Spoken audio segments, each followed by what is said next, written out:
Iran के हक में बोला रूस और चीन। ईरान प्रतिबंधों पर संयुक्त राष्ट्र को लिखा पत्र। संसद के अध्यक्ष मोहम्मद बाकर कलीबाफ ने कहा कि ईरान, रूस और चीन द्वारा संयुक्त राष्ट्र को हाल ही में भेजा गया संयुक्त पत्र, जिसमें इस्लामी गणराज्य के खिलाफ प्रतिबंधों को बहाल करने के यूरोपीय प्रयास का विरोध किया गया था, तीनों शक्तियों के बीच रणनीतिक एकजुटता प्रदर्शित करता है। उन्होंने यह टिप्पणी रविवार को तेहरान में संसद के खुले सत्र के दौरान की। इससे एक सप्ताह पहले तीनों देशों में संयुक्त राष्ट्र प्रमुख और सुरक्षा परिषद के अध्यक्ष को पत्र लिखकर प्रस्ताव 2231 को समाप्त करने की पुष्टि की थी, जिससे अमेरिका द्वारा त्यागे गए 2015 के परमाणु समझौते का समर्थन किया गया था। उन्होंने कहा, हाल के दिनों में हमने इस्लामी गणराज्य की विदेश नीति में महत्वपूर्ण और प्रभावशाली उपलब्धियों में से एक देखी है, जो उन्हें अन्यायपूर्ण दबाव और प्रतिबंधों के बावजूद ईरानी लोगों द्वारा वर्षों के प्रतिरोध और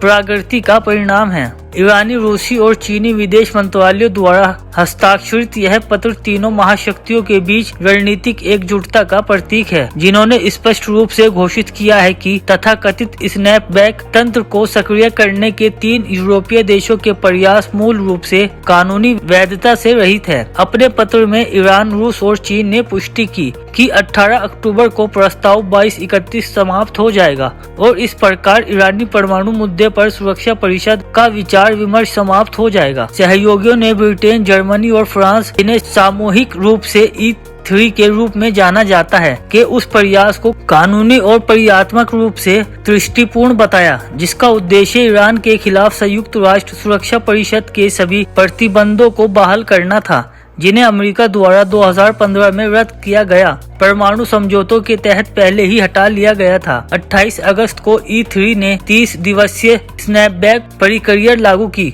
तेहरान ने इस कदम को नाजायज बताते हुए खारिज कर दिया और 2018 में संयुक्त व्यापक कार्य योजना JCPOA से अमेरिका के एक तरफा हटने और यूरोपीय तिकड़ी द्वारा ईरान विरोधी गैर कानूनी प्रतिबंधों का समर्थन करने के फैसले का हवाला दिया। 28 सितंबर को अमेरिका और यूरोपीय देशों ने आरोप लगाया कि विरोधी संयुक्त राष्ट्र प्रस्ताव और उससे संबंधित प्रतिबंधों को पुनः लागू कर दिया गया है तथा सभी संयुक्त राष्ट्र सदस्य देशों से प्रतिबंधात्मक उपायों को लागू करने का आग्रह किया गया।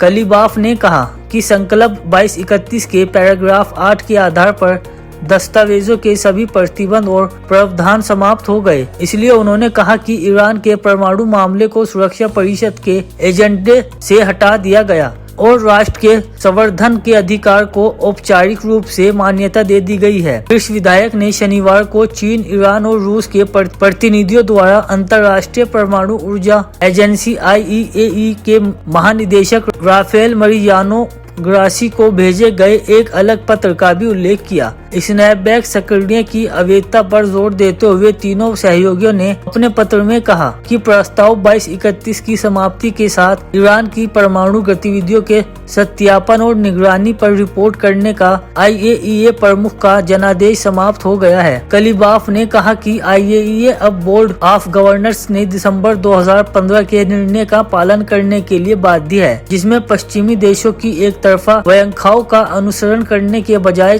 10 वर्षों तक यह एजेंसी द्वारा ईरान के परमाणु कार्यक्रम पर व्यापक निष्कर्ष जारी करने तक तो पहले भी सत्यापन को अधिकृत किया गया। उन्होंने कहा, ये दोनों संयुक्त पत्र न केवल ईरान के लिए कानूनी जीत है, बल्कि वैश्विक शक्ति के बदलते संतुलन का भी परिणाम है। संसद अध्यक्ष ने स्नैपबैक मुद्दे पर गुटनिरपेक्ष आंदोलन ANAAM के सदस्य देशों द्वारा ईरान को समर्थन की घोषणा की सराहना की। उन्होंने कहा कि चीन, रूस, ईरान 120 गुटनिरपेक्ष आंदोलन सदस्यों ने कानूनी दृष्टिकोण से अंतर्राष्ट्रीय संगठनों की क्षमताओं के दुरुपयोग पर रोक लगा दी।